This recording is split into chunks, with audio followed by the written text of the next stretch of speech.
మనకు రీసెంట్గా తెలంగాణ గవర్నమెంట్ ఒక మంచి ఇనిషియేషన్ తీసుకుంది. అదేంటి అంటే ట్రాన్స్జెండర్స్ని ట్రాఫిక్ వాలంటీర్స్గా అపాయింట్ చేయడం.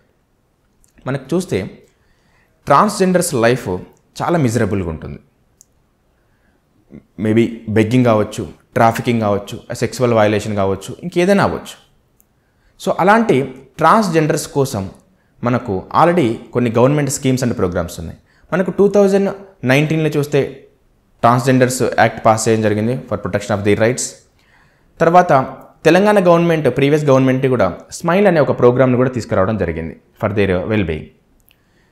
ఇప్పుడు present government under Revanth Reddy గారు ఇక్కడ ఏం జరుగుతుంది అని అంటే ట్రాన్స్జెండర్స్ని ట్రాఫిక్ వాలంటీర్స్గా అపాయింట్ చేయడం. సో ట్రాన్స్జెండర్స్ని ట్రాఫిక్ వాలంటీర్స్గా అపాయింట్ చేయడం వల్ల మనకి ఇక్కడ వాళ్ళని ఈ బెగ్గింగ్, ఈ సెక్సువల్ హరాస్మెంట్ లేకపోతే ఈ సెక్సువల్ ఎక్స్ప్లాయిటేషన్ నుంచి బయటకు తీసుకురావడం, రెండోది వాళ్ళకు ఒక డిగ్నిఫైడ్ లైఫ్ని ప్రొవైడ్ చేయడం. సో ఈ రెండింటి పరంగా చూస్తే ట్రాన్స్జెండర్స్ లైఫ్ అనేది మనకు ఒక కొత్త అధ్యాయంగా చెప్పొచ్చు. ఎందుకనంటే మనకు ఈ ట్రాన్స్జెండర్స్ ఎవరైతే ఉన్నారో వాళ్ళు మనకి ఈ మధ్యకాలంలో కూడా చాలామంది ఎవరైతే అపాయింట్ అయ్యారో నియర్లీ మోర్ దెన్ 40 మెంబర్స్ని ఇక్కడ మనకు హైదరాబాద్ ట్రాఫిక్ కంట్రోల్ వాలంటీర్స్గా అపాయింట్ చేయడం జరిగింది.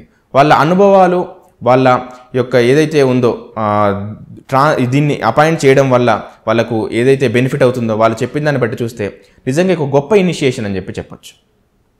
వాళ్ళు ఇటు ఒక ప్రాబ్లం నుంచి బయటికి పడుతున్నారు, అది ఎట్ ద సేమ్ టైం వాళ్ళకు కొత్త లైఫ్ అనేది కూడా ఇక్కడ ఇవ్వడం జరుగుతుంది. ఓకే, సో ఈ పాయింట్ ఆఫ్ వ్యూలో మనకు చూస్తే పర్టికులర్గా మనకి ఎగ్జామ్ పాయింట్ ఆఫ్ వ్యూలో చూస్తే మనకు ట్రాన్స్జెండర్స్ రైట్స్ గురించి అడిగినప్పుడు మనం ఇంతకుముందు మనం ఏదైతే మాట్లాడుకున్నామో transgenders protection of the rights act గురించి మనం డిస్కస్ చేయడానికి ఒకటి ఉంటుంది. రెండోది మనకు ఈ స్మైల్ ప్రోగ్రామ్ కూడా ఉంది. ఇప్పుడు ఈ థర్డ్ వన్ ఏంటి అంటే మనకు ఇక్కడ ట్రాఫిక్ వాలంటీర్స్గా అపాయింట్ చేసి వాళ్ళకు ఒక సెక్యూర్డ్ శాలరీ ప్రొవైడ్ చేస్తూ వాళ్ళకు ఒక ఎంప్లాయ్మెంట్ ఇస్తూ వాళ్ళకు ఒక డిగ్నిఫైడ్ లైఫ్ని ప్రొవైడ్ చేయడం అనేది కూడా ఒక గొప్ప విషయంగా మనం ఇక్కడ చూడొచ్చు. సో ఎగ్జామ్ పాయింట్ ఆఫ్ వ్యూలో డెఫినెట్గా మనం పర్టికులర్గా ఏదైనా మెయిన్స్ పాయింట్ ఆఫ్ వ్యూలో ఈ ట్రాన్స్జెండర్స్ రైట్స్ గురించి అడిగినప్పుడు కానీ, లేకపోతే హ్యూమన్ రైట్స్ గురించి మనకు మెన్షన్ చేసినప్పుడు కానీ, లేకపోతే మనకు ఏదైతే government schemes and programmes diversified section of పీపుల్కి ఎట్లా మనకు సర్వ్ చేస్తున్నాయని చెప్పినప్పుడు కానీ మనకు వీటిని యూజ్ చేసుకోవడం జరుగుతుంది.